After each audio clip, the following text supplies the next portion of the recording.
Somebody help this woman. This was the scene 32 years ago. Freeways fell, buildings flattened, SoCal communities reshaped forever by the Northridge earthquake. It turns out the quake also reshaped earthquake science. Before 1994, many experts believed the largest, most damaging quakes in Southern California would come from faults that broke the Earth's surface.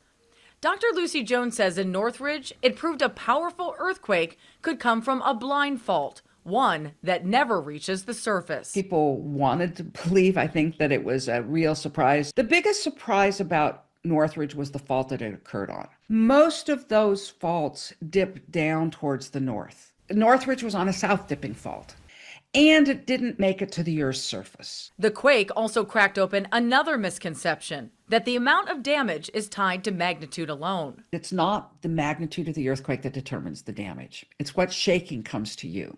So the fact that Northridge was directly under our city meant we got stronger shaking. Still, many people in the public were stunned by the destruction, including the collapse of the Northridge Meadows apartments. Engineers weren't. Our building code doesn't say don't be damaged. It says don't kill somebody. We have created a city that we do not intend to be repairable.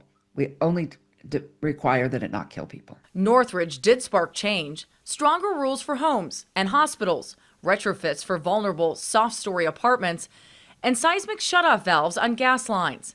But Dr. Jones says one critical piece of infrastructure remains dangerously exposed.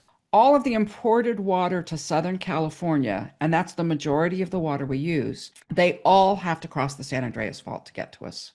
And they will all be broken when that earthquake happens. We will be really lacking in water. Preparedness has faded for many Angelenos who didn't live through Northridge. But Jones warns that we are living in an unusually quiet period, and it won't last forever. So prepare now. The California you have experienced is not the long-term picture. We have been living in a particularly quiet time since Northridge. Be grateful for it, but don't expect it to last. Dr. Jones says if Northridge happened today, her concern wouldn't be collapsing buildings, it would be the loss of communication. With a limited power supply, the internet could go out just as millions are looking for key information. And while some risks are bigger than we acknowledge, Jones says do not panic. We really underestimate what's going to be happening, and we don't take it seriously, and we don't do the preparation that we could.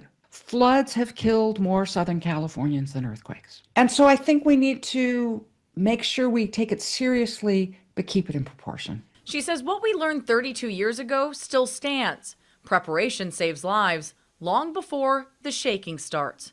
Jamie Yuccas, CBS LA.